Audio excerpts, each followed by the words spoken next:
Number one is the businesses that are back there. What is it going to do to them? Number two is that there is not only the towing companies there. There's the bus companies that are back there. There's other people that are parking containers there. There's the buildings that they just built, 139 units there. Now, when you say build a street, you think they're just going to pave it. When you build a street, you need sidewalks, you need curbing, catch basins, sewers. You need all of this. Where are they going to get the money? I can't even get them to paint a line down Morris Park Avenue. I mean, you know. So, I mean, we don't have any qualms about this, but we would like to look into this further. I'd like to table this for next month's meeting. We can vote on it. I am looking at this personally, talking to the businesses, see how they feel about it. I mean, on the other side of that street is all owned by the railroad. That's owned by Amtrak. They're going to build a station there. They're going to have to do something with that street. Now, if they're going to have to open that street up, we don't know. But their engineers will have to look at that. So I'm concerned more about the community hurting the business back there than I am about anything else. And I would like to look at this closely. And I would like to get back to you next month and tell you what we think. And we can vote on it next month if that's okay with you. If you want to go ahead with it, you're still not going to get this done for 2 or 3 years. The city is not going to jump on this tomorrow and just open up that street for you. I'm telling you now. So, I mean, I don't know construction thing. So, I mean, I would like to get closer to this, and I would like to see it. I would like to explain everything to everyone here so they can understand it. But as of now, our biggest issue here, you hit it on the head, and we sent a letter to the Department of Transportation, is the gridlock that we have on all our cross streets, crossing Pelham Parkway, the end of Allenton Avenue. You cannot get across at certain times of the day on Winsbridge Road, on Eastchester Road, crossing the Parkway, on White Plains Road, crossing the Parkway, on the Bronx Road Parkway coming off. They got the ramp coming onto Boston Road, coming across 3 lanes to make a left turn, not supposed to. Allenton Avenue, you can't get through Marshall Park. These are all priorities to us in the community. That's helping the community. Right now, everything's at gridlock, that standstill certain times of the day. And we like to work with you also with the police department or whoever's the committee that is, because on Winsbridge Road, and I use that quite a bit since they're doing the construction down at Morris Park area. Everybody double parks there, they run inside the business there. All the traffic has come down to 1 lane. Everything crossing Pelham Parkway going south on Winsbridge Road. Now, if we can get safety, public safety, I guess, is police, let's get them out there. It's only from Heideck Avenue to Pelham Parkway. That's the only way they're parking. And that's where all the traffic has to filter into 1 lane. You cannot move, even during the daytime. So what I say is that let's look at this carefully, instead of just sending a letter down, and let everybody vote on it then. If you want to do it tonight, be my guest and do it, but I see too many we have to answer. Hey, Marcy, you had a question? So I agree with that comment. I agree with every point he's made. I would vote definitely against this. This borough is becoming a free-for-all. Everybody's building here. We've got indefinite traffic. We got traffic jams problems. We need to start preserving our borough. We have not enough resources for too many people, and it's pathetic. We need to learn how to preserve this borough at some point, and the resources that we currently have, which are dwindling. So I would definitely vote against this. Sorry, Vin. Hi, Anthony. Sorry about that. But that's how I feel. Okay. Brian? Marty, I'm sorry. I just have a question. Was part of the concern of this letter was because that they could just renew the annual lease, and this was to put them on notice to stop that process so that at a future point something could be done? I mean, like I think if I understood you correct, that was the reason for the letter, was to put them on notice so that they wouldn't continue to renew the lease and make it impossible to do it.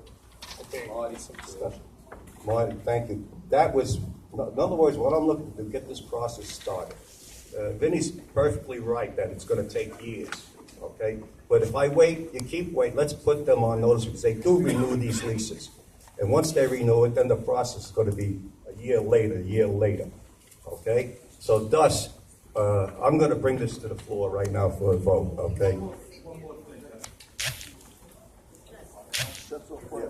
right, go ahead. There you go. Tom. One more thing.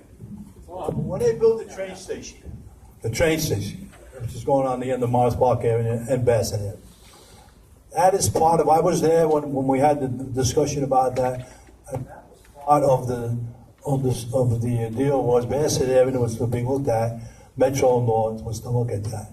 Now, I talked to, in fact, Jeremy was with me, we talked to Montefiore, who took over Einstein. And they were trying to get a parking lot there, because all that's going to be is a drop-off and pickup station. So you can imagine if a train is late or water's late, the traffic that is going to be there on Morris Park area, you just throw it wherever. So I would say leave it to them to figure out what. Thank you. Okay, any more discussion? That's it? Go ahead. So just keep in mind, the letter is not to terminate leases. It's to ask DCAS for their assistance in opening this. It says start the discussion. It's not to just jettison these people and say, get out of here. We want the street open. That's just to be clear. If you look at the letter, if you have time, it's right here. Sandy, go ahead. Understand what you're saying, and we know the city is not going to give up their leases because it means money to them. So it's going to take a long time. Yeah. Then when do we start? When do we start? Right? Okay. All those in favor, raise your hand. Of the letter. For the letter, to send a letter. To send a letter. So 1, 2, 3, 4, 5, 6. So let me just say Dom, Bernadette, Trado, Gabby, Kenny, Patricia, Arlene, Joe Bacote, Averill, John Scuteri, Tony Signorelli, Junior Campbell, Joanne Rubino, Al D'Angelo, Tony Vitaliano, Keith Ramsey, Dr. Patel, Yahe, Veronica, Marty, David, Sandy, Andrea, Edith, and That's it. I'm doing this because Harriet's out. Harriet will be back Monday. We have the tape, so I can get exactly everybody's You want to name. give a number? All right, so who's against? Marcy. I got Matt. So Marcy, Sal. I'm going this way now. Sorry. Vinny. A little bit higher. Vinny, Marcy, Sal, Diane, Daisy, Joe, and Matt and Maria. And again, abstentions. Ellie Rodriguez and Rabbi Fuchs. So motion carried. Sal, did you have your hand on a negative? Yes, he was I didn't see it against. up there. So motion passes. Thank you very much.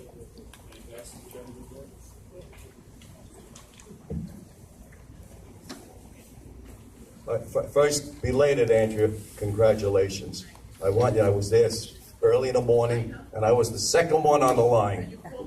And I called you right after I walked out.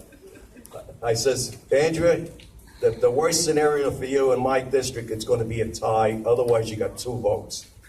Okay. Now, I want to say the coming Columbus Day Parade, one of our board officers is going to be an honorary Marshal, Joanne Rubino. Just want to let you know.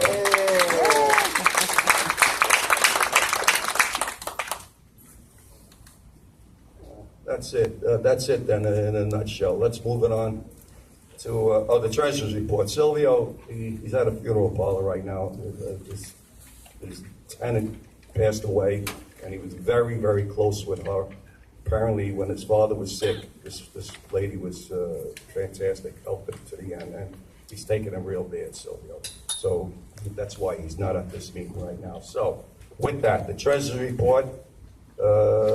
Board members with questions should speak to Jeremy, okay? That's why it's not done. As Tony said, it's not a good time right now. All week, Silvio, He was in a hospital and everything else. That she was like family, this lady. Okay, let's move on. District manager's report. Okay, so in the dash to run out of the office to come here to set up, I sent out my lengthy 16-page report. Normally it's 4 pages, but since I was late on June, July, August, September, it's 4 months. 4 times 4, 16. So starting with the group home, we got notified about a group home looking to come into 1663 Wallace Avenue. We got notified today that they are withdrawing their application. So there is no group home looking to come into Van Nest at this point in time. You happy? And then in terms of Van Nest again, we had a meeting with Bronx Borough Commissioner Constance Moran. That was on June 16th. I think I mentioned that already, but the follow-up for that is about the White Plains Road Corridor study. Con Ed produced a study. They finally gave it to Constance Moran. She is, last I spoke, was trying to set up a meeting with Con Ed. So I don't know if that's been set up yet, but that's the next step. I will follow up with her on that. And I did thank most of the chair. I did thank everybody who in attendance at the leadership committee meeting for doing their best to assist Dr. Patel this year with the budget priority requests. I know it's not easy. You do what you can. It's a new system the city rolled out that we're still getting accustomed to. I don't want to steal all of Dr. Patel's thunder, so I'll move on. And then also back on July 11th, I went out to Stillwell Avenue. We're trying to take away parking on a very small section by Eli Avenue. We got a meeting prior to that with Constance Moran, Bronx Borough Commissioner. Thanks to Klein's office, our transportation chairman was there. Maybe Klein's office can help follow up on actually doing that. We did speak to Connie maybe a week or two ago, but a little additional pressure from Klein's office might actually get this done in terms of the safety concerns we have there. We got a complaint about a taxi, about a car service area. We reached out to the TLC. That complaint was on July 12th. We reached out to TLC. TLC said, please submit stuff to us in writing. Not everything has to come before the board. Remember that. Not everything does. So in this specific instance at 740 Morris Park Avenue, if you have a complaint, please submit it in writing to the TLC. Submit to the office, we'll submit to the TLC. Also, I think we should thank Councilmember Vaca for bringing the mayor to the Throgs Neck region, but it was also for us, that town hall, which a lot of you were at, and in which they addressed a good amount of our concerns, starting with that street in front of the Institute for Special Education. We did also, as a result of that meeting, thanks to a question raised by Andrea Siegel, have a meeting with the Parks Department regarding the Pelham Parkway malls, which most of those who could attend from the Parks Committee did attend. Maybe Vaca's office could help us, though, with a request back in February from a school at 2213 East Tremont Avenue. They were looking for some DOT loading zone signs. So Mike Rubenera is very familiar with this, if we could follow up. And then in terms of the mattress factory that should be coming to an end, maybe Bernadette, you could reach out to Sepulveda's office, because they did offer to assist us. I did speak to them. I did ask for complaint 2016-0777 be expedited. So if you could help with that, I would appreciate it. 3210 hearing.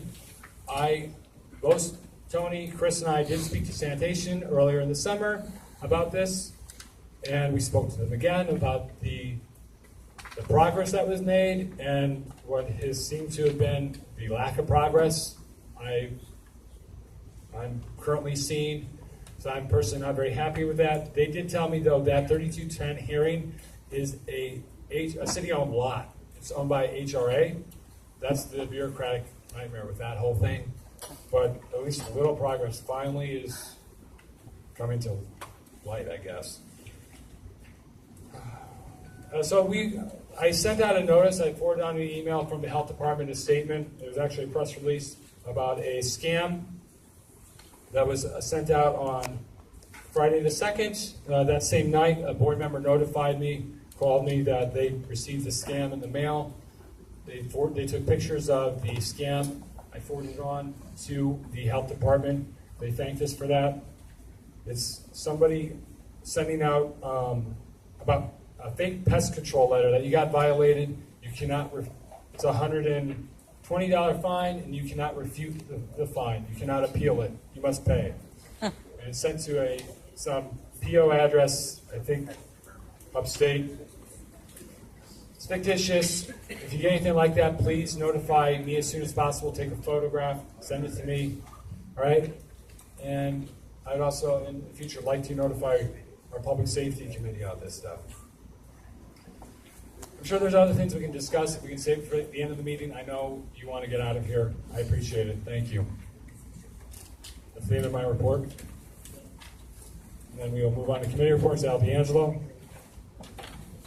Good evening. I'm going to defer to David Levitt, who adeptly headed up the leadership committee in my absence. Thanks again, David, for a job well done. You're welcome. Okay, so the leadership committee is putting forward a motion to send an email of no objection regarding the proposed energy storage demonstration at the Jacoby Medical Center. Before I ask for a second, I'll just take a few minutes to describe what this is about. Stephen Lochner of DCAS came to the leadership committee on Tuesday and said that this is a test project. Basically what this is a very large and heavy and expensive self-contained battery that's not connected to the grid at all. It apparently has the ability to charge itself. Within 4 or 5 hours, it can have enough power to power the lights in Jacoby for maybe 2 to 3 hours. However, these are only the beginning stages of a larger project that the city wants to implement over a 5, 10, 15-year period. So what they would like to do is behind Jacoby Hospital, they want to install this battery, which is the size of a large shipping container, like something you'd see carried by an 18-wheeler truck. And the battery is not actually going to be connected to the hospital's live systems. It's going to be connected to their engineering room for testing purposes. And that's the extent of the entire thing. We asked them why they wanted us to comment on it and give our endorsement, because we typically don't get involved with what HHC does on their campus. And they explained to us that the New York City Public Design Commission is requiring input from the community board. So after a lengthy presentation and questions and by the leadership committee and answers given, there was really no opposition among the committee. So I'm putting forward this motion to send an email of no objection. Is there a second? I see. Diane seconds it. Is there any discussion? Discussion. David, was an environmental impact study done on this to make sure that it was safe and not doing any harm to the environment? Not that I'm aware of, but that question did not come up. Just really quick, I was at the leadership meeting, and from my understanding, that the main thing is that there's this giant concrete slab that is going to change the ground of the hospital. So really what we're agreeing to is this slab, because like I didn't really understand all the science and whatnot, but I think it's a change in the neighborhood somewhat. So that's what I think we're That's correct. However, as large as the HHC campus is, this is not going to be in the middle of a grassy area. This is behind the main hospital in a very, it's an area that's a small parking lot. It's an area where that's only accessed by those who are doing engineering work. It's really not going to be seen by anybody. Any other discussion? Yes. So, in line with what Sandy asked, environmental study, yes. What's the matter with an alternate generator? I mean, what if this thing leaks? Has anybody tested it?